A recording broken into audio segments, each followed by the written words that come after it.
श्रीमान् वेङ्कटनाथार्यः कवितार्किकेसरी वेदान्ताचार्यवर्यो मे सन्निधत्तां सदा हृदि गुरुभ्यः तद्गुरुभ्यस्य नमो वाकमदीमहे श्रीमहे च तत्राध्यौ दम्पती जगदाम्पदी ज्ञानानन्दमयं देवं निर्मलस्फटिकाकृतिम् आधारं सर्वविद्यानां हयग्रीवमुपास्महे वेदान्तगुरुमुखार्जितवागीशपदारविन्दमधुपालिं श्रीब्रह्मतन्त्रकलिजिन्मणिमालां वन्दिशीयसुमहार्गाम् श्रीविष्णुचित्तकुलनन्दनकल्पवल्लीं श्रीरङ्गराजहरिचन्दनयोगदृश्यां साक्षात् क्षमां करुणया कमलामिवान्यां गोदामनन्यशरणः शरणं प्रपत्ये. ஆண்டாளுடைய அனுகிரகத்தினால கோதாஸ்துதி பார்த்துன்னு வந்துட்டு இருக்கோம். போன வாரம் 9 ஸ்லோகங்கள் கோதாஸ்துதியில நம்ம சொன்னோம். அதுல 9வது ஸ்லோகத்துல எப்படி ஆண்டாளும் சந்திரனும் ஒரே மாதிரி அப்படின்னு, சந்திரன் மாதிரியே ஆண்டாள் அப்படின்றத வர்ணிச்சுன்னு வந்தேன். அதுக்கு 4 உதாரணங்களும் கொடுத்தேன். ஏன்னா 2 பேருமே விஷ்ணு சித்தத்திலிருந்து வந்தவா அப்படின்னு. விஷ்ணுவனுடைய சித்தத்திலிருந்து, பகவான் விஷ்ணுனுடைய சித்தத்திலிருந்து வந்தவர் சந்திரன். விஷ்ணு சித்தன் என்ற பெரியாழ்வார் இடத்திலிருந்து அவதரித்தாள் ஆண்டாள். அதுக்கப்புறம் குளிர்ச்சியை கொடுக்கக்கூடியவள் அப்படின்னு, கஷ்டத்திலிருந்து அந்த சூட்டிலிருந்து குளிர்ச்சியை தரவர் சந்திரன். அதே மாதிரி கஷ்டத்தை போக்குவர்கள் அப்படின்னு, நம்ம இந்த சம்சார கஷ்டத்தை போக்குவது அப்படின்னு அப்பேற்பட்ட உதாரணங்கள்லாம் கொடுத்து சந்திரனை போலே ஆண்டாள் அப்படின்னு சொன்னேன். அதே போல ஆழ்வார்கள்ல எல்லா ஆழ்வார்களுமே, அதுல முக்காவாசி ஆழ்வார்கள் பெருமாளை நாயிகா பாவத்தை அனுபவிச்சதுக்கு காரணமே ஆண்டாள் அப்படின்ற மாதிரி சொன்னார். ஆண்டாள் உடைய இதுல இருந்து அப்படின்னு அங்க ஒரு இடத்துல சொன்னார். இப்ப பெரியாழ்வாருக்கு பெரியாழ்வார் என்று பெயர் எப்படி வந்தது அப்படின்றத சுவாமி தேசிகன் நீங்க சொல்றாரு. எப்படின்னா, ஆண்டாள் பத்தி சொல்லும் பொழுது ஆழ்வார் பெரியாழ்வார் பத்தி பேசாம இருக்க முடியாது. ஏன்னா பெரியாழ்வார் பெற்றெடுத்த பெண் பிள்ளை வாழி அப்படின்னு அவதரித்ததிலிருந்தே, ஆண்டாள் அவதரித்திலிருந்து கண்ணனை பத்தி சொல்லியே வளர்த்தவர். ஆண்டாளும் எல்லா இடத்துலையும் சொல்லும் பொழுது தன்னுடைய பெரியாழ்வார் சொல்லி கொடுத்ததுனாலதான், தன்னுடைய அப்பா சொல்லி கொடுத்துதான் அப்படின்னு தான் சொல்றா. எல்லா இடத்துலையும் குருவாகவே பாவிக்கிறார். அந்த மாதிரி இந்த ஸ்லோகத்துல அவருக்கு பெரியாழ்வார் என்று பெயர் அப்படின்னா அதுக்கு பல காரணங்கள் சொல்றான். அதுக்கு நிறைய காரணங்கள் உண்டு. இருந்தாலும் சுவாமி தேசிகன் இங்க ஆண்டாளினுடைய அப்பா என்ற முறையில், ஏன்னா பெருமாளுக்கே அவர் மாமனார் ஆனபடியினாலே அப்படின்றது இங்க எடுத்து சொல்றாரு. அதுக்கு காரணம் என்ன அப்படின்னு சொல்றாரு. தாத்தஸ்துதே மதுபித ஸ்துதிலே சவஸ்யாத் கர்ணாமிருதை சுதிசதை ரணவாப்த பூர்வம் வன்மௌளிகந்த சுபகாம் உபகிருத்தியமாலாம் லேபே மகத்தர பதானுகுணம் பிரசாதம் அப்படின்னு, தாத்தஸ்துதே மதுபித ஸ்துதிலே சவஸ்யாத் அப்படின்னு பகவான அனுகிரக பெறணும் அப்படின்னா ஸ்துதி லேசவஸ்யாத், ஒரு ஸ்லோகம் சொன்னா போறோம், ஒரு ஸ்துதி சொன்னா போறோம். ஒரு ஸ்துதினா, இன்னும் சொல்ல போனா சாஸ்திரநாமத்துல என்ன சொல்றதுன்னா, ஒரு திருநாமத்தை சொன்னாலே போதும் பகவான் குளிர்ச்சி அடைவான். ஆனா இங்க பெரியாழ்வாரோ கர்ணாமிருதை ஸ்துதி சதை ரணவாப்த பூர்வம், கர்ணாமிருதை காதுக்கு அமிர்தமாக கேட்கும்படியாக 100க்கும் மேற்பட்ட பாசுரங்கள் அற்புதமாக பாடியிருக்கு. அவ்வளவு பாசுரம் தேவையா? பகவானுடைய அனுகிரகம், பகவான் பெரியாழ்வார் அப்படின்னு சொன்னதுக்கு என்ன இவ்வளவு பாசுரம் பாடணுமா அப்படின்னா அப்படி கிடையாது. பகவானுடைய ஒரு திருநாமத்தை சொன்னாலே அவன் சந்தோஷம் அடைவான். அப்படி இருக்கும்பொழுது எவ்வளவு பாசுரங்கள் அப்படின்னா 471 2 அப்படின்னு சுவாமி தேசிகன் எடுத்து காட்டியிருக்காரு. அப்ப 471 பாசுரமும் அதுக்கப்புறம் இன்னும் 2 பாசுரம் தனியா சொல்றாரு. அப்படின்னா அவ்வளவு பாசுரங்கள் நமக்கு பிரபந்தத்துல இத்தனை பாசுரம் அப்படின்னு சுவாமி தேசிகன் அற்புதமாக நமக்கு எடுத்து கொடுத்திருக்காரு பிரபந்த சாரத்துல. அதை 1 2 அப்படின்றத மட்டும் ஏன் சொல்லணும் அப்படின்னா, பல்லாண்டு மட்டுமே அது ஒரு தனி பாசுரமாக சொல்றது. பல்லாண்டிலேயே 2 பதம் வருது இல்லையா, 2 பாசுரத்தை தனியா சொல்றாரு. ஏன்னா அது பகவானுக்கே மங்களாசாசனம் பண்ண முடியுதுனாலே. அதுவும் எல்லாம் திவ்ய பிரபந்தம் அப்படின்னாலே முதல்ல 10 நாள் சேவா காலம் அப்படின்னு வச்சிருந்தா கூட முதல்ல எல்லாருமே பிரபந்தம் பல்லாண்டு ஆரம்பிச்சுட்டு தான் அந்தந்த பாசுரங்கள் சொல்ல ஆரம்பிப்பாளோ. அந்த பல்லாண்டுக்கு எவ்வளவு ஏற்றம், அதை மங்களாசாசனம் பண்ணதுனால அந்த 2 பாசுரத்தை தனியா சொல்லி 471 1 2 அப்படிங்கிறது. அப்படி அப்பேற்பட்ட அவ்வளவு பாசுரங்கள் பகவானை பாடக்கூடிய அவசியம் இல்லை. சரி, ஏன் பெரியாழ்வார் அப்படின்னா, நிறைய பாடல்கள் பாடினதுனால பெரியாழ்வாரா அப்படின்னா கிடையாது.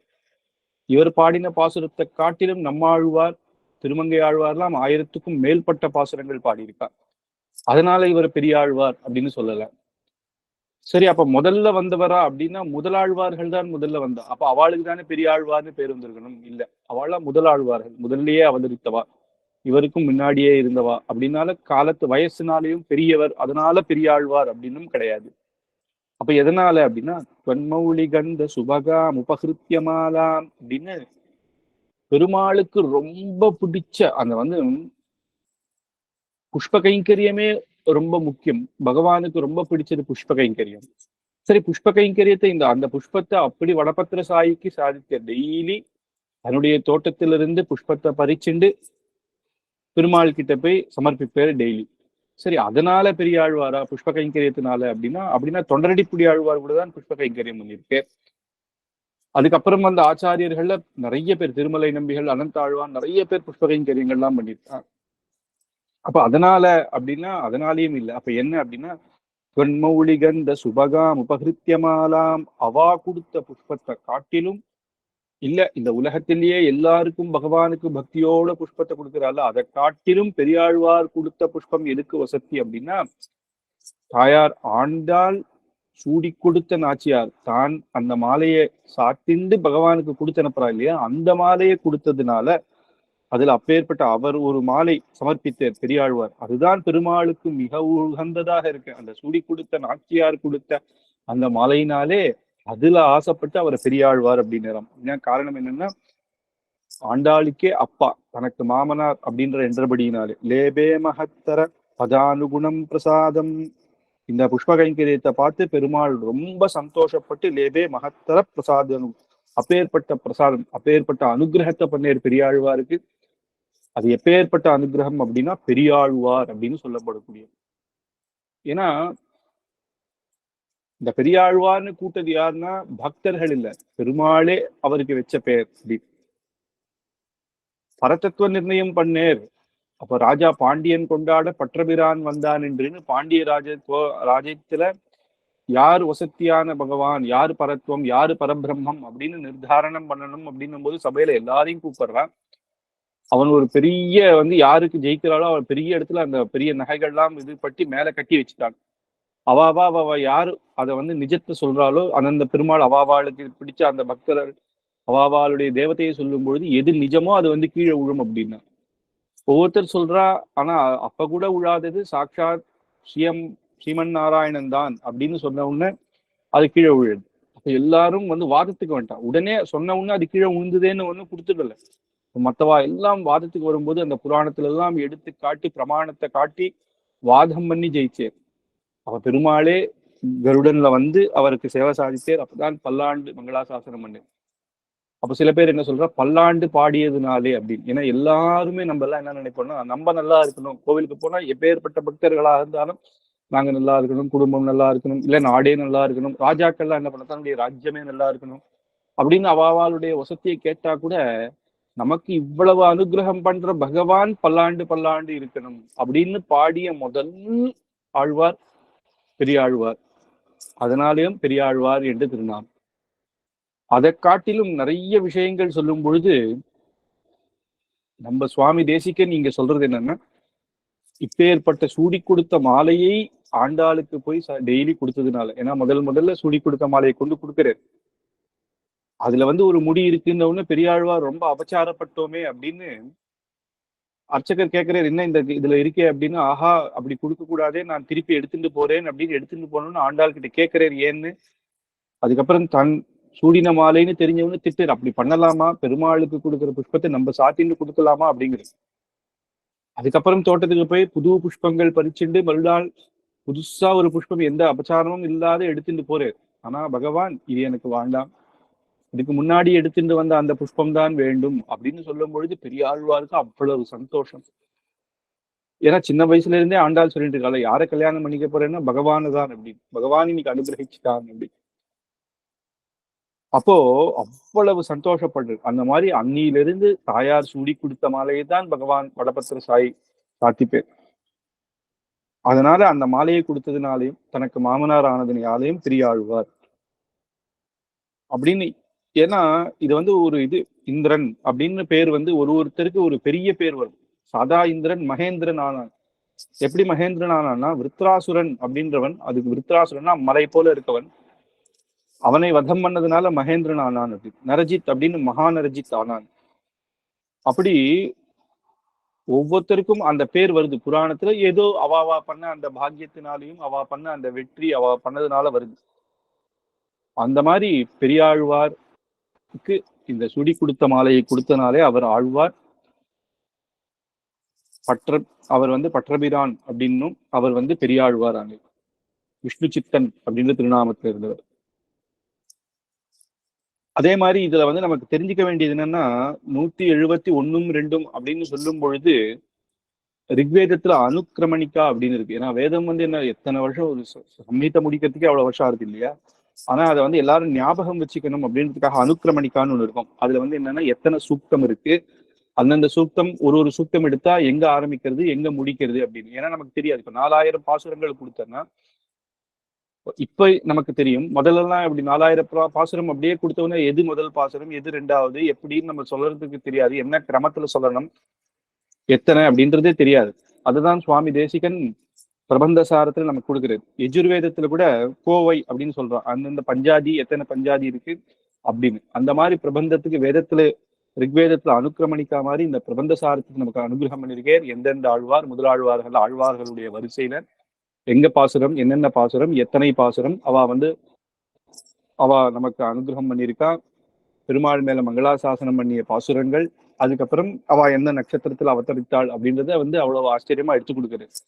ஏன்னா அந்த 4000 வந்து சில இது வருது. அப்ப ராமானுஜ நமக்கு பண்ண அந்த இது இருக்கு இல்லையா, ராமானுஜ நூற்றந்தாதி 4000 உண்டா இல்லையா அப்படின்னே சில கணக்கு வருது. நம்ம தேசிக சம்பிரதாயம் படி 4000 ராமானுஜ நூற்றந்தாதியும் ஒண்ணு, அதே மாதிரி பல்லாண்டும் 4000 ஒண்ணு, அந்த மாதிரி அதுக்காக எடுத்து காட்டுறது. அப்ப பார்க்கும்பொழுது சில இடத்துல மாறுறது, அதெல்லாம் நமக்கு ஆச்சரியமா கொடுக்குறது. அந்த மாதிரி அந்த தேசிகனுக்கு தெரியும் இல்லையா ஆழ்வார்கள் அப்படின்றது எவ்வளவு முக்கியம். அதுவும் ஆண்டாள் போன இதுல என்ன சொல்றாரு, அந்த 5 பேருக்கும் ஒரு தங்கையாய் அப்படிங்கிறது, 10 பேருக்கும் ஒரு தங்கை. ஏன்னா 10 ஆழ்வார்கள், 11வது ஆண்டாள்னு வச்சிருந்தா பெரிய ஆழ்வார் தனக்கு அப்பா, இப்ப மிச்ச 10 பேரும் தனக்கு அண்ணா தம்பி அப்படிங்கிறது. முன்னாடி அவதாரம் பண்ணவா அண்ணா, அப்புறம் அவதாரம் பண்ணவாலாம் தம்பிகளாக இருந்தா அப்படின்னு சொல்றது. அந்த மாதிரி இங்க அந்த பெரிய ஆழ்வாருக்கே அப்பேற்பட்ட பேர் வந்ததுக்கு காரணம் ஆண்டாள் அப்படி. இதுல வந்து நம்ம அதுக்கு அடுத்த ஸ்லோகம் 11வது ஸ்லோகத்துல திக் தக்ஷிணாபி பரிபக்திரிம புண்ணியலப்யாத் சர்வோத்தரா பவதி தேவி தவாவதாராத் எத்ரை வரங்கபதினா பகுமான பூர்வம் நித்ராளுனாபி நியதம் நிஹிதா கடாட்சாக அப்படின்னு. திக்கிலேயே தக்ஷிண திக் அப்படின்னு இல்லையா, சவுத் அப்படின்றது வந்து யாருமே அதை வசதியா பார்க்க மாட்டான். எந்த ஒரு திவ்ய தேசங்கள்ல பார்த்தாலும் பெருமாள் வந்து தெற்கு திசையாக ஈஸ்ட் சைடாக தான் இருப்பார். இல்லைன்னா அதுக்கப்புறம் வெஸ்ட் சைடா சில பேர், வரதன்லாம் வந்து வெஸ்ட் பக்கமாக இருப்பார். அதுக்கு வந்து புராண கதைகள் உண்டு. அந்த ராஜா கட்டி கொடுத்தார் முன்னாடி ஒரு கோபுரம், அதுக்கு கணக்கு பார்த்தார், அதனால வரதன் கோச்சிட்டு திரும்பிட்டார் அப்படின்னு சொல்ற சில புராணங்கள்லாம் உண்டு. ஆனா எங்கேயுமே தட்சிண பக்கம் பார்த்து இல்லை. ஆனா திவ்ய தேசத்திலேயே முதல் திவ்ய தேசம் பாருங்கோ ஸ்ரீரங்கம். ஆனா அந்த திவ்ய தேசத்துல ரங்கநாதனுடைய ராஜகோபுரம் வந்து தட்சிண திசையை பார்த்துதான் இருக்கும். அதுக்கு பல காரணங்கள் புராணங்கள் சொல்லும்போது என்னன்னா விபீஷணனுக்காக அப்படின்னு சொல்றது வழக்கம். அது சுவாமி தேசிக நீங்க ஆச்சரியமாக சொல்றேன், அது ஆண்டாளுக்காக தட்சிண தேசத்துல. ஏன்னா ஆண்டாள் வந்து கண்ணனுக்காகவே அவதாரம் பண்ணியிருந்தா அப்படின்னா நார்த்ல தானே அவதாரம் பண்ணியிருக்கணும். தட்சிண தேசத்துல வந்து அவதாரம் பண்ணும், இங்கிருந்தே காதல் கொண்டா. அதனால அந்த ரங்கநாதன் என்ன பண்றான், தட்சிண திசையா பார்த்துட்டே இருக்கிறான். ஆண்டாள் அப்புறம் தான் அவதாரம் பண்ணா, ஆண்டாள் அவதாரம் பண்ணுவான்னு தெரிஞ்சு இந்த பக்கமே பார்த்துட்டு இருக்கேன் அப்படின்னு ஆண்டாளை பார்த்துட்டே அதே அந்த வியாஜத்துல விபீஷனுக்கும் அனுகிரகம் பண்றேன் அப்படின்னு. திக் தட்சிணாபி பரிபக்திரிம புண்ணியலப்யா அப்படின்னு திக் தட்சிண திக்கு சர்வோத்தரா அப்படின்னு. தட்சிண திக்க வந்து உத்தரா அப்படிங்கிறது. உத்தரம் அப்படின்னா தட்சிணத்துக்கு ஆப்போசிட்டா இருக்கிறது. ஆனா இங்க அழகா சொல்ற திக் தட்சிணம் வந்து உத்தரா அப்படின்ட்டு, உத்தரம் பக்கமாக உத்தரமாயிடுச்சு அப்படின்னு. எப்படி தட்சிணம் உத்தரமாக முடியும் அப்படின்னா, உத்தரம் அப்படின்னா இங்க வந்து அர்த்தம் உயர்ந்ததாக அப்படின்னு. சர்வோத்தரா அப்படின்னா எல்லா திக்குகளும் காட்டிலும் உயர்ந்ததாக தட்சிண திசையை எடுத்தான். அப்படின்னா 10 திசை, 4 பக்கம், அதுக்கப்புறம் மேல கீழே, அப்புறம் 4 திக்குகளையும் நடுவில் நடுவில் எடுத்து பார்த்தா மொத்தம் 10 திக்குகளையும் அதுலயே வசத்தியா தட்சிண திக்காயிடுச்சு. ஏன்னா தட்சிண திக்கா நம்ம பார்த்து கூட படுத்துக்க மாட்டோம். எழுந்தா தட்சிண திக்குல எழுந்து முகம் வந்து பார்க்க கூடாதுன்னுவா. அது வந்து நல்ல இது இல்லை, சகுனம் இல்லை அப்படின்னு. பிதிர்காரியங்களுக்கு மட்டும்தான் பண்ணுவா. ஆத்துலயுமே திருவாராதனம் பண்ணும் போதும் ஈஸ்ட் பக்கம் தான் இருக்கும். நம்ம பண்ற ஜப்பாதிகள் எந்த ஒரு ஜபம் பண்ணாலும் ஒரு நல்ல விஷயம் பண்ணாலும் தட்சிண திசையா பார்த்து பண்ணவே மாட்டோம். ஆனா அப்பேற்பட்ட தட்சிண திசை அற்புதமாக இருக்கு. காரணம் என்னன்னா பவதி தேவி தவாவதாரா, அங்கதானே ஆண்டாள் அவதரித்தாள். அப்படி பவதி தேவி உம்முடைய அவதாரம் அங்க இருந்ததுனால அந்த தட்சிண திக்குக்கே பெருமை. அதுக்கு அது மட்டும் இல்ல, எத்தைவ ரங்கபதினா பகுமான பூர்வம் எத்தைவ, அங்கேருந்து வேற பக்கம் எங்கேயும் பார்க்காம தட்சிண திசையே பார்த்து ரங்கநாதன் பகுமான பூர்வம் பகுமானத்தோடே பார்த்து குளிர்ச்சியா நித்ராளுனா பினியதா நிகிதா கட்டாட்சா, கண்ணை மூடி தூங்குற மாதிரி இருக்கே, ஆனா இல்ல. ஆனா ஆண்டாள் பக்கமா பார்த்து அவன் கட்டாட்சம் அந்த பார்த்துட்டு இருக்கான். அவனுடைய கண்கள் எல்லாம் ஆண்டாள் திசையாக தட்சிண திசையாக இருக்கு அப்படின்றத சுவாமி தேசிகன் இங்க ஆச்சரியமாக சொல்றது. காரணம் என்னன்னா, புதுசா கல்யாணம் மாறவா இருப்பான்னு வச்சுக்கோங்களேன், எல்லாரும் முன்னாடியும் நேர நேரம் பார்த்துட மாட்டான். அவ என்ன பண்ணுவான்னா அங்க யாரையோ பாக்குற இந்த பக்கம் திரும்பி அந்த பசங்களை பாக்குற வியாஜத்துல ஒருத்தருக்கு ஒருத்தர் பார்த்துப்பா. அந்த மாதிரி அந்த பெருமாள் அந்த விபீஷணனை பாக்குற ஒரு வியாஜத்துல அந்த தாயார் பக்கமாகவே பார்த்துட்டு இருக்கிறாம். இந்த பக்கம்தான் தாயார் ஆண்டாள் அவதரிக்க போறான்றது ரங்கநாதனுக்கு முன்னாடியே தெரியும். அதனால இந்த ஆழ்வார்களுடைய பாசுரங்கள் அப்படின்னு பார்த்தா, குடிதிசை முடியை வைத்து குணதிசை பாதம் நீட்டி அப்படின்னு ரங்கநாதன் சொல்றார். குடிதிசை அப்படின்னு வெஸ்ட் பக்கமா தான் அவருடைய திருமுடி இருக்கு. குடிதிசை பாதம் காட்டி, பாதம் திருவடி வந்து ஈஸ்ட் பக்கமா இருக்கு. அங்க நமக்கு அந்த வெள்ள கோபுரம் இருக்கு இல்லையா, அந்த பக்கமா.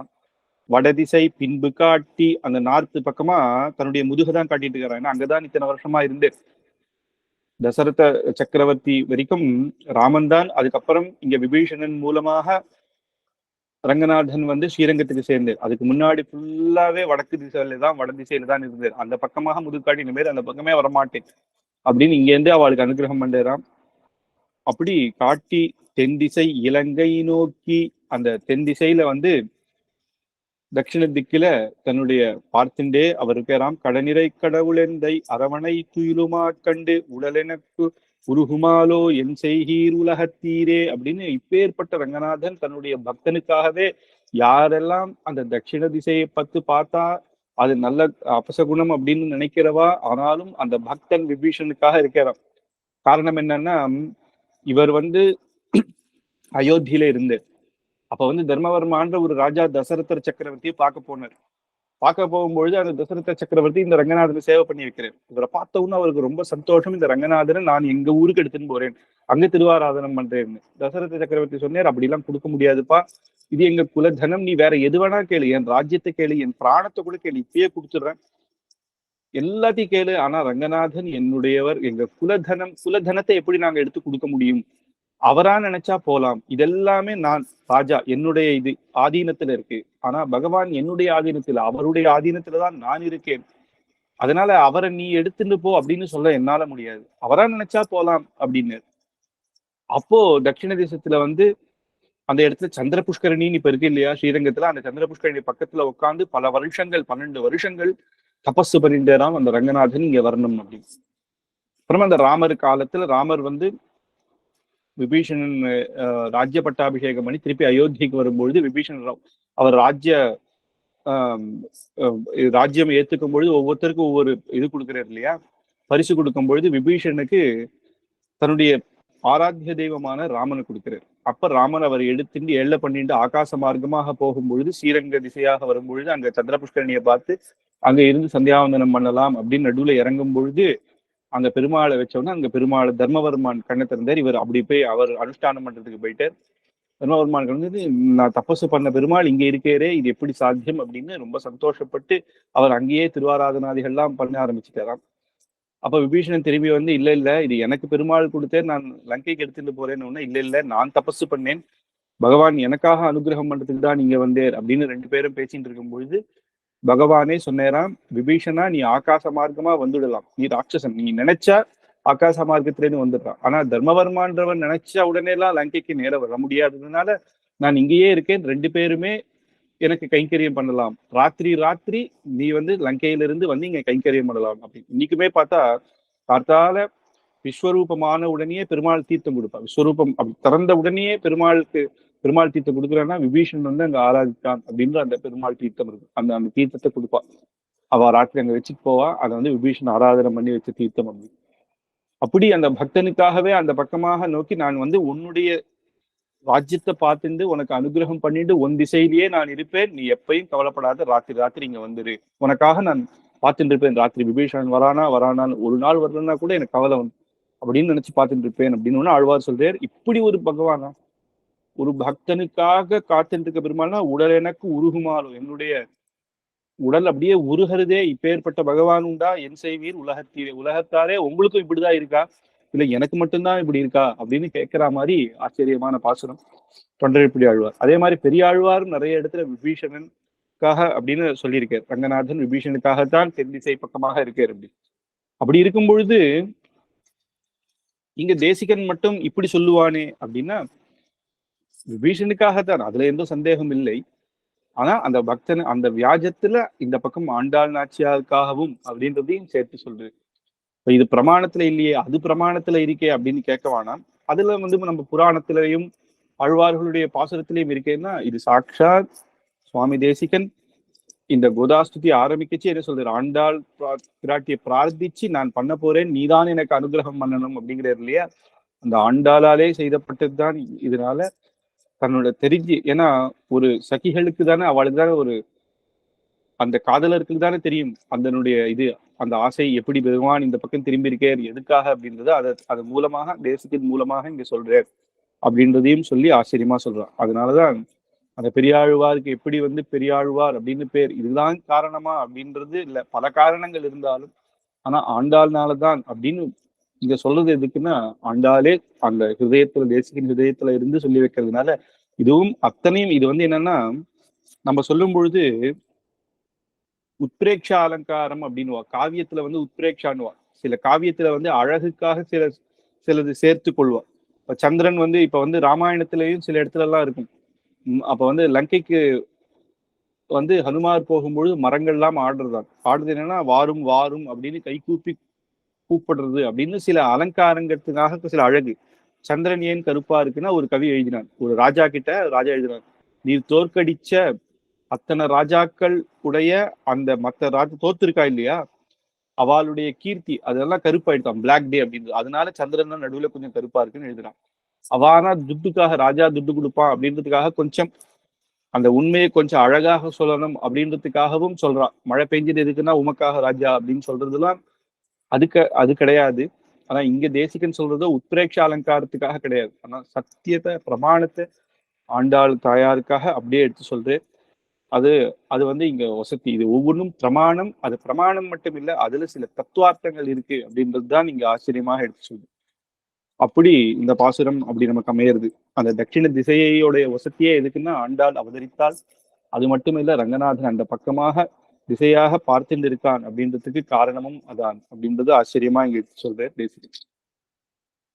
இதுக்கு அடுத்த ஸ்லோகத்துல பிராயேண தேவி பவதி வியபதேசயோகாத் கோதாவரி ஜெகதிதம் அயசா புனீதே யஸ்யாம் சமேத்ய சமயேஷு சிரம் நிவாசாத் பாகீரதி பிரபுதயோபி பவந்தி புண்ணியாக அப்படின்னு கோதாவரியினுடைய பெருமையை சொல்றேன். எல்லா நதிகளுக்குமே நதியே பெருமை. நதியினாலதான் நமக்கு எல்லாம் பாபங்கள்லாம் போகுது. அந்த பாரத தேசத்துல இருக்கிற புண்ணிய நதிகள் பல. அந்த புண்ணிய நதிகள்ல நமக்கு ஸ்நானம் பண்ணாலே நம்மளுடைய பாபங்கள்லாம் போகும். அது மட்டும் இல்ல, கங்கை கங்கை எனும் வாசகத்தால் அப்படின்னு அந்த பேரை சொன்னாலே போருமா. ஆத்துல இருந்து நம்ம குளிக்கிற தீர்த்தத்துல கங்காவை ஆவாகனம் பண்ணா போறோம். கங்கை அப்படின்னு சொல்லி கங்கேச்ச யமுனே சைவ கோதாவரி சரஸ்வதி நர்மதே சிந்து காவேரி ஜலேஸ்மின் சன்னிதம் குருன்னு ஸ்லோகம் சொல்லி அந்த கங்கையை நினைச்சு அந்த பேரை சொன்னாலே அந்த கங்கா நதியே அங்க ஆவாகனமாறா அப்படின்னு அந்த தீர்த்தத்துக்கு கங்கையினுடைய பெருமை அத்தனையும் வந்துடும் அப்படிங்கிறான். அப்படி திருநாமத்தை சொன்னாலே அப்பேற்பட்ட பெருமை என்றால், அப்ப இந்த கோதாவரி நதிக்கு ஒரு தனி பெருமை என்ன அப்படின்னா, தன்னுடைய திருநாமமே எப்படின்னா கோதா அப்படின்னு தாயாருடைய பேர், ஆண்டாளுடைய பேரை வச்சிட்டு இருக்கிறதுனால அந்த கோதாவரிக்கு அப்பேற்பட்ட பெருமையாம். ராயேண தேவி பவதி வியபதேசயோகா, பெரும்பாலும் தாயார் உம்முடைய திருநாமம் வைத்துக் கொண்டார். அதனால தாயாருடைய திருநாமம் வச்சதுனாலேயே கோதாவரி ஜெகதிதம் பையசா புனீதே, கோதாவரி ஜெகதிதம், இந்த ஜகத்துல இருக்கிற எல்லா மொத்தத்தையும் சுத்தமாக்கக்கூடிய அப்படின்னா எல்லா ஜனங்களுக்கும் பாப்பத்தை போக்கக்கூடியவளாக இருக்கா. எல்லா ஜனங்களுக்கு மட்டும் இல்ல, பாகீரதி பிரபுதையோபி பவந்தி புண்ணியாக. பாகீரதி அப்படின்னு கங்கா, கங்கா நதியே அப்படின்னு சொல்றா. இந்த கங்கா நதி கூட தன்னுடைய பாப்பத்தெல்லாம் எங்க போக்குறா அப்படின்னா கோதாவரி நதி கிட்ட அப்படின்னு சுவாமி தேசிகன் சொல்லுது. என்ன அப்படின்னா கங்கையே பாகவதத்துல வருது. எல்லாரும் கங்கையில தீர்த்தாமாடி தன்னுடைய பாப்பத்தை போக்குவா அப்படின்னா எல்லா பாப்பிகளும் என்னுடைய தீர்த்தாமானா அப்ப அந்த பாப்பங்கள் எல்லாம் எனக்கு சேர்ந்துருதே அப்படின்னு கங்கா நதி போய் கேட்கிறாராம் விஷயம். அப்ப அவ சொல்றா, உனக்கு என்னம்மா கவலை அப்படின்னா, ஏன்னா பாப்பிகள் மட்டும் இல்லையே பரம பாகவதாலும் தீர்த்தாமாடுறா இல்லையா. எத்தனை பாகவதா அந்த திருநாமத்தை சொல்லிண்டே, பகவானுடைய திருநாமத்தை சொல்லிண்டே நாராயணன் நாராயணா என்று தீர்த்தாமாடும் பொழுது அப்போ நீ மத்தவா கிட்டேன்னு அந்த பாப்பம் மொத்தம் அவளுக்கு போயிடுவோம். அவளுக்கு போயிடும் அப்படின்னா என்னன்னா, அவ அந்த திருநாமத்தை சொல்றதுனால அவ அந்த பகவான் கிட்ட அதை சேர்த்து விட்டுறான். அந்த பாப்பமே இல்லாத போயிட்டு இருக்கு. அப்போ ஒரு காலத்துல இப்ப வெறும் பாபிகள் மட்டும்தான் ஸ்நானம் பண்றா, ஒரு பாகவத்தாலும் வரல அப்படின்னா அப்ப கங்கா நதி என்ன ஆகும், என்ன நிலைமை அப்படின்னா, அப்ப அந்த கங்கா நதி என்ன பண்ணணும்னா கோதாவரியில ஸ்நானம் பண்ணணும். அந்த கோதாவரி என்னன்னா, கோதாவரிக்கு பாபமே இருக்காது. ஏன்னா தாயாருடைய திருநாமத்தை வைத்ததுனாலேயே இந்த ஜெகதிதம் பயசா புனீதே அப்படிங்கிறது. எஸ்யாம் சமேத்திய சமயேஷு சிரம் நிவாசாத். அந்த கோதாவரி கங்கையோட சேர்றது ஒரு பெருமை. ஏன்னா நம்ம புஷ்கரம் அப்படின்னு சொல்றோம். நிறைய புஷ்கரங்கள் 12 வருஷத்துக்கு ஒரு வாட்டி அப்படி வரும். கங்கா புஷ்கரம், காவேரி புஷ்கரம் அப்படின்றதெல்லாம் ரொம்ப பிரசித்தம். அந்த புஷ்கரத்துல எல்லாரும் போய் தீர்த்தமாடுவா இல்லையா. அப்படின்னா என்னன்னா சகல தீர்த்தமும் அந்த தீர்த்தத்துல சில தீர்த்தங்கள் சேர்றது அப்படின்னு. அப்ப தாமிரபரணி அப்படின்னு அந்த புஷ்கரம்னா அந்த இருக்கிற பக்கத்துல இருக்கிற புண்ணிய நதிகள்லாம் அந்த இடத்துல அன்னைக்கு அந்த சேர்றதுனால அந்த புஷ்கரம் அப்படின்னு நம்ம சொல்றோம். அந்த மாதிரி கோதாவரி புஷ்கரம் அப்படின்றது ரொம்ப பிரசித்தம்.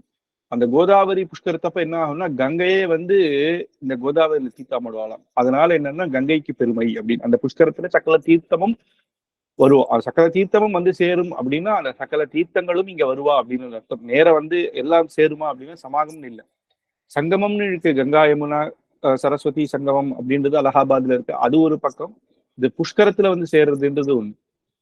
அப்படி இந்த கோதாவரியில சேர்றதுனாலதான் இந்த பெருமை அப்படின்னு. அப்பெல்லாம் அதனாலதான் திருநாமத்துக்கே உண்ட ஏற்றம் அப்படின்னு உண்டு இல்லையா. அந்த திருநாமத்துக்கு என்ன ஏற்றம், பகவானை விட பகவானுடைய திருநாமத்துக்கே ஏற்றம் அப்படின்னா, ராமாயணம் ஆரம்பிக்கிறதுக்கு முன்னாடியே வால்மீகி மகரிஷி என்ன சொன்னார், நாரதர் ராமான்னு சொல்லு அப்படின்றார். அவருக்கு அது சொல்ல கூட தெரியல, அவர் வேடுவனாக இருக்கு. மரா மரா மரா மரா மரா அப்படியே சொல்லிண்டே போ அப்படின்னா தானா வந்துடும் அப்படின்னு. அப்போ ராமன் அவதரித்தாரா, அப்ப ராமாயணம் எழுத ஆரம்பிச்சாரான்னா இல்லையா. அப்ப ராமநாமம் முன்னாடியே இருந்ததே அப்படின்னு. நாமம் ரூபம் அப்படின்றது ரெண்டு முக்கியம். அந்த நாமத்துக்கு அவ்வளவு சிரேஷ்டம். பகவன் நாமாவை சொன்னாலே போரும், அது நமக்கு அனுகிரகம் கொடுக்குமோ அதே போல இந்த நதிகளுக்கும் நதிகளுடைய நாமம் சொன்னாலே ஏற்றம் தான். ஆனா அத்தனை நதிகளுக்குமே இங்க பாகீரத்தின்னு சொல்லிட்டாங்கன்னா கங்கா அப்படின்னா எல்லா நதிக்கும் சமம். அந்த நதிகளுடைய திருநாமத்துக்கு என்ன ஏற்றமோ, ஏன் ஏற்றம் அப்படின்னா அதுக்கு காரணம் அது கோதாவரி புஷ்கரத்துல சமாகமா இருந்ததுனால கோதாவரி நதியிலிருந்து அதனுடைய பாபங்கள் எல்லாம் போக்கிக்கிறது அப்படின்னு. கோதாவரி அப்படின்னா தாயாருடைய சாட்சாத் திருநாமத்தை வச்சுட்டு இருக்கிறதுனால நம்ம பெருமாள் தாயார் வெவ்வேறு இல்லையே, பெருமாளுக்கு உண்ட அத்தனை பெருமையும் தாயாருக்கு உண்டாச்சு. இந்த தாயார்ல பெரிய பிராட்டி மட்டும் இல்ல, பூமாதேவி நீலாதேவி எல்லாருக்குமே அப்பேற்பட்ட அந்த அனுகிரகம் அந்த இது பண்றதுனாலையும் பக்த ரட்சணத்துக்காகவே ஒவ்வொருத்தரும் இருக்கிறதுனாலையும் அவளுடைய திருநாமமும் அதே பிரசித்தம் தானே, பகவானுக்கு பிரசித்தம். அதனால கோதாவரி அப்படின்றது, கோதா அப்படின்னு சொன்னாலே போறோம். மற்ற நதிகளாவது புண்ணியம் நமக்கு வரணும்னா பூர்த்தியான திருநாமத்தை வரணும். யமுனா அப்படின்னு சொல்லணும், கங்கா அப்படின்னு சொல்லணும். இதனுடைய நதி பெயரோ கோதாவரி. ஆனா கோதான்னு சொன்னாலே போறோம், ஏன்னா அந்த முதல் வார்த்தையிலேயே தாயாருடைய திருநாமம் அடங்கிறது அப்படின்னு. அப்பேற்பட்ட பெருமை அந்த கோதாவரிக்கு உண்டு. அதனாலதான் மற்ற நதிகளுக்கும் பெருமை அப்படின்னு அந்த பாகீரதி போன்ற நதிகள் அப்படின்னு நம்ம இங்க எடுத்துக்கணும். அந்த பாகீரதின்னு சொல்ற எப்பயுமே ஒரு இடத்துல சுவாமி தேசிகன் குறிப்பிடும் பொழுது கூட தயாசதகத்துல கூட ரிஷிகள் அப்படின்னு சொல்லும் பொழுது சில வால்மீகி அப்படின்னு சொன்னாலே போறோம். ஏன்னா மற்ற ரிஷிகளும் அங்க சேர்ந்தா மாதிரி அப்படின்னு அந்த மாதிரிதான் எல்லா இடத்துலயும் அப்படி சொல்றாரு. இங்க ஆச்சரியமாக இந்த நதிகளுடைய பாவனையே ரொம்ப ஆச்சரியமாக நிறைய 3 ஸ்லோகத்துல இங்க நமக்கு அனுகிரகம் பண்ணிருக்கு. அதுக்கப்புறம் இதுக்கு அடுத்ததுல இருந்து இது வரைக்கும் தாயாருடைய பெருமைகள் எல்லாம் சொல்லிட்டு வந்தேன். இதுக்கப்புறம் ஆண்டாள் திருக்கல்யாணம் 13வது ஸ்லோகத்திலிருந்து திருக்கல்யாணத்தை சொல்லணும். ஆண்டாளுடைய கல்யாணத்தை சொல்லணுமா அப்படின்னா அது ஆண்டாளே ஆச்சரியமாக வாரணமாயிரத்துல சொல்லியாச்சு. இன்னைக்கு நம்ம பார்க்கலாம் நம்மளுடைய கல்யாணத்துல இருக்கிற அத்தனை பద్ధதியும் அந்த சாஸ்திர பிரகாரம் நடக்கிற அத்தனை விசேஷங்களும் அம்மி மிதிக்கிறதாகட்டும், அங்குலி சூட்டதாகட்டும், சப்தபதி ஆகட்டும், எல்லாமே அந்த வாரணமாயிரம் பாசுரத்துல ஆச்சரியமா ஆண்டாள் கனா கண்டேன் தோழி அப்படின்னு அந்த பூர்த்தியாக அந்த கல்யாணமானதே கனவாக கண்டேன் அப்படின்னு சொல்றான். அப்ப என்னன்னா நம்ம சம்பிரதாயத்தைப்படி பார்த்தா ராமானுஜ சம்பிரதாயத்தைப்படி ஒரு கனவு கூட சத்தியம்தான். ஏன்னா அத்வைத பரமாக பார்த்தோம்னா இந்த லோகமே மித்யா அப்படின்றது, மாயை அப்படின்றது. நம்ம இருக்கிறதெல்லாம் இதெல்லாம் மாயை அப்படின்றது.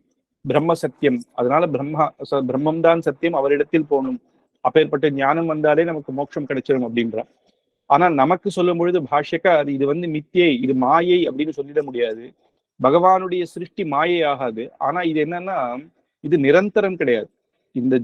இந்த சிருஷ்டின்றது நிரந்தரம் கிடையாது, மாறிண்டே இருக்கும். இதுல நம்ம கஷ்டப்பட்டுட்டே இருக்கக்கூடாது. ஆனா நம்ம எங்க நிரந்தரமான ஒரு இடம் அப்படின்ற வைகுண்டத்தை போய் சேரணும் அப்படின்றது தான் எடுத்து சொல்றேன். இதுல நம்ம பண்ற புண்ணிய பாபத்தினாலதான் எப்படி நமக்கு புண்ணியம் பாப்பம், அதனாலதான் நமக்கு ஒரு நல்லது நடக்குதுன்னா அது புண்ணியத்தினால, கஷ்டங்கள் வருதுன்னா அது பாப்பத்தினாலன்னு சொல்றோமோ. கனவுல கூட சில கனவு நல்லா இருக்கும். ஏதோ அந்த கனவு பார்த்தோன்னே ஏதோ நமக்கு நினைச்சதெல்லாம் வரா மாதிரி, நம்ம ராத்திரி தூங்கும் போதே நம்ம ஒரு பெரிய மினிஸ்டர் மாதிரி ஒரு கனவு வந்ததுன்னா அதுக்கான புண்ணிய பலன், அவ்வளவுதான். அந்த புண்ணிய பலன் நேர கொடுக்க வேண்டியதுல அது கனவுல கொடுக்குறாரு அப்படின்னு. அதே பாவம்னா நமக்கு துர்ஸ்வப்னங்கள்லாம் வரும். ஏதோ நம்மளை அடிச்சா மாதிரியும், திடீர்னு எக்ஸாம்ல ஃபெயில் ஆன மாதிரி, இந்த மாதிரிலாம் சிலது வரும். ஆனா அது கூட சின்ன சின்ன தண்டனை அப்படின்னு தான் சொல்றோம். அப்படி பார்க்கும்பொழுது என்னன்னா அந்த எல்லாத்தையும் அதனால அந்த தாயாருடைய திருக்கல்யாணமே அது சொப்னம்னு எடுத்துக்க முடியாது, அது சாட்சாத் திருக்கல்யாணம் தான். அது அப்படியே அந்த கல்யாணத்தாய் அதுக்கப்புறம் ஆண்டாள் ரங்கநாதனோட சேர்ந்துடுறா அப்படின்றது.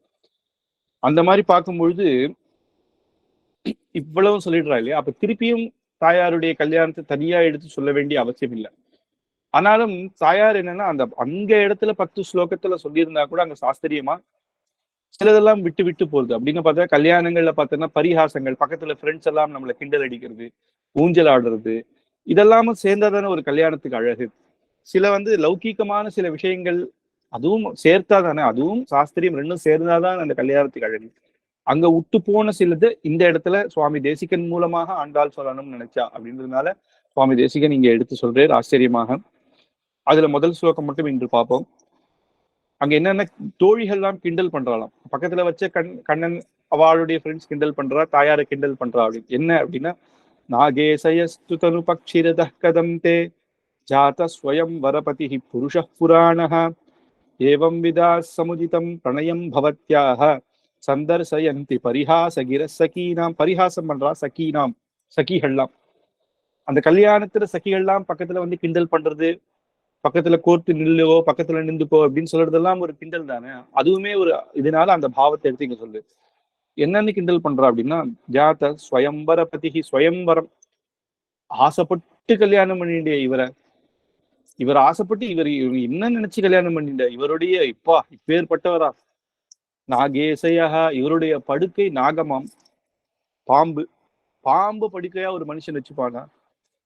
பாம்பு நம்ம ஏரியால உள்ள வந்துச்சுனாலே நமக்கெல்லாம் தூக்கம் வராது. எங்கேயோ இங்க நம்ம நல்லா படுத்துட்டாலும் கூட ஏதோ இங்க வந்துடுத்தான்னு நம்ம பார்த்துட்டோம் கண்ணுல, அது எங்கேயோ போயிடுது. ஆனா அது புதுசா போயிடுதா இல்லையான்னு நமக்கு தெரிஞ்சாலே ஒரு பயமா இருக்கும். இப்பேற்பட்டவனையா நீ கல்யாணம் பண்ணிட்ட, நீ என்ன பண்ண போற அப்படின்னு. பக்ஷிரத கதம் தே, இவருடைய வாகனமோ பக்ஷியம், கருடன். அதுல என்ன பண்ண முடியும், உன்னால ஏறி உட்காந்து பிடிச்சுக்க முடியுமா.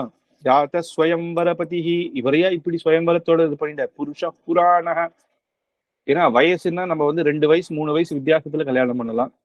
அந்த காலத்துல ஒரு 10 வயசு வித்தியாசம் கூட கல்யாணம் பண்ணுவா. இவரோ புராண புருஷன், அனாதி காலமாக இருக்கு. இந்த உலகத்திலேயே முதல்ல இருந்து இருக்கிறது யாருன்னா இவர் ஒருத்தர் தான். அப்போ உனக்கும் அவருக்கும் வயசு பார்த்தா மகா கிழவராக இருக்கே, இப்பேற்பட்டவரியா அப்படின்னு எல்லாம் கிண்டல் பண்றாலும். ஆனா இதுக்கு 2 அர்த்தம் உண்டு. நிந்தா ஸ்துதி, ஸ்துதி நிந்தா அப்படின்னு சொல்லுவாங்க. வெள்ள திட்டுற மாதிரி, கிண்டல் நக்கல் பண்ற மாதிரி இருக்கும். ஆனா இதுல உண்மை என்னன்னா, ஏவம் விதா சமுச்சிதம் பிரணயம் பவத்யாக, உமக்கு ஏற்றவர் இவர்தான். ஆண்டாளுக்கு ஏற்ற, ஆண்டாளுடைய பெருமைக்கு ஏற்றவர் இவர். எப்பேற்பட்டவர்னா நாகேசையா, ஆதிசேஷன்ல பட்டு இருக்கவர். பஞ்சசயனம்னு சொல்லுவார். பஞ்சசயனம்னு அவருக்கு எப்படி பேர் வந்ததுன்னா, ஒரு பெட் மெத்த இருந்ததுன்னா குளிர்ச்சியாக இருக்கணும், உஷ்ணமாக இருக்கக்கூடாது, சுட சுட இருக்கக்கூடாது. அதனாலதானே பஞ்சு மெத்த நம்ம போட்டுக்கிறோம்.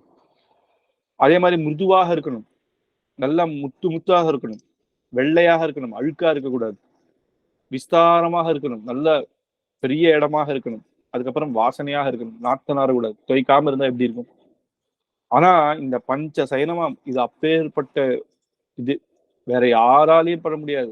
அப்பேற்பட்ட 1000 தலை ஆதிசேஷன் மெத்து மெத்துன்னு பெருமாளுக்கே கைங்கரியம் பண்ணக்கூடியவர் இல்லையா ஆதிசேஷன்? அப்பேற்பட்ட மெத்தை உடையவள் நாகேசையா பக்ஷிரத கதம் தே. எப்பேற்பட்ட பக்ஷி அப்படின்னா, ஒரு கஜேந்திரனுக்கு அனுகிரகம் பண்ணணும் அப்படின்னா உடனே ஓடி வரணும். இப்ப வைகுண்டத்திலிருந்து வரணும் அப்படின்னா அவ்வளவு சுலபமா வேற எந்த வாகனம், யானையில ஏறி வர முடியுமா? குதிரையில ஏறி வர முடியுமா? பக்ஷியிலேயே ஒசர்த்தியா, காக்கா குருவி காட்டிலும் ஆகாசத்துல அதிகம் மேல போகக்கூடிய பட்சி எது அப்படின்னா கருடன் தான். அதனால பக்ஷி ராஜன் அப்படின்னே பேர். இந்த இந்த இந்த ஒரு வாகனம் வேற யாருக்கு உண்டு? ஏன்னா இத அப்படியே ஆளவந்தார் சொல்றாரு. தாயாருடைய பெருமையை சொல்லும் பொழுது, தாயார் பெருமையை சொல்லும் போது என்ன சொல்றேன்னா, உம்முடைய நாதன் எப்பேற்பட்டவர்னா கருடனையே வாகனமாக கூடியவன், அதிசேஷனே படுக்கையுடையவன் அப்படின்றாரு. அதுதான் பரத்துவத்தை சொல்லக்கூடியது பகவான். அதே மாதிரி அந்த சதுஸ்லோகியில முதல் ஸ்லோகத்தை போலயே இந்த ஆச்சரியமாக இங்க அனுபவிக்கிறேன். தாகேசய ஸ்துதி பக்ஷிரத கதம் தே ஜாத ஸ்வயம் வரபதி புருஷ புராணக அப்படின்னு பகவான் புராண புருஷன் அப்படின்னு அனாதி காலமாக இருக்கான்னா பூமாதேவியும் அப்பேற்பட்டது. ஏன்னா இங்க ஆண்டாள் அப்படின்னு சொல்லும்பொழுது நம்ம தான் சொன்னோம் இல்லையா, ஆண்டாள் சாட்சாத் மனுஷ ஜென்மம் இல்லையே, அவதாரம் பண்ணுவதான பூமாதேவியினுடைய அவதாரம்னால பூமி பிராட்டியும் அனாதி காலமாக, பகவான் காலம் இல்லை, பகவான் இன்னைக்குதான் அவதாரம் பண்ணான் அப்படின்னு. இதெல்லாம் அவதாரம். பகவான் ராமாவதாரம் பண்ணான், கிருஷ்ணாவதாரம் பண்ணான். ஆனா பகவான் அவனுக்கு பிறப்பு இறப்புன்னு ஒண்ணு கிடையவே கிடையாது. அனாதி காலமாக இருக்கான். சிருஷ்டி ஸ்திதி லயம் அந்த போதிலுமே அவன் நம்ம எல்லாம் ரட்சிக்கிறான் அப்படின்னு சொல்லும் பொழுது அவன் அனாதி காலமா இருக்கும் பொழுது தாயார் பூமாதேவியும் அனாதி காலமா இருக்கிறதுனால உனக்கு ஏத்த ஜோடி இதுதான். ஏவம் விதா சமுஜிதம் பிரளயம் பவத்யாக அப்படின்னு இங்க ஆச்சரியமாக அந்த ஒரு விஷயம், அந்த எப்படி சகிகள் அங்க என்ன சந்தர்சயந்தி பரிஹாச கிரசகீனாம் அப்படின்னு சகிகள்லாம் பக்கத்துல கிண்டல் பண்றதுன்னு ஒண்ணு இருக்கு இல்லையா, அதவே ஒரு ஒரு ஆச்சரியமான ஒரு விஷயம் இந்த கல்யாணத்துல. அந்த ஒரு அனுபவத்தை மட்டுமே எடுத்து இந்த இடத்துல சொல்றேன். அதுல ஒரு அர்த்தமா பார்த்தா அந்த கிண்டல் பண்ணச்சு அப்படிதான் பண்றான். பா நீ என்ன பண்ண போறியோ, ஆதிசேஷன் தான் இவருடைய படுக்கையாமா, இவருடைய வாகனம் என்னன்னா கருடனாமாம் அப்படின்னு சொன்னாலும் அதனுடைய என்னன்னா உனக்கு ஏற்றவன் இவன் தான் அப்படின்னும், உம்முடைய பெருமைக்கு ஏற்ற ஒரு இவனுக்கு இவர்தான் அப்படின்னு சொல்ல முடியும் இல்லையா, அப்பேற்பட்டவன் அப்படின்னு அங்க பகவான் பிராட்டி பத்தியினுடைய பெருமையாகவும் சொல்லக்கூடியதாக இங்க ஸ்லோகம் அமைகிறது.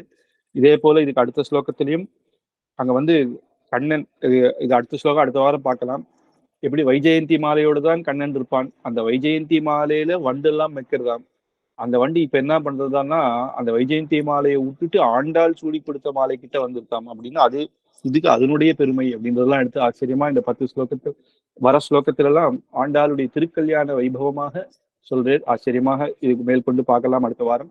கவிதார்க்கிக சிம்ஹாய கல்யாண குணசாலினே ஸ்ரீமதே வெங்கடேஷாய வேதாந்த குரவே நமஹ.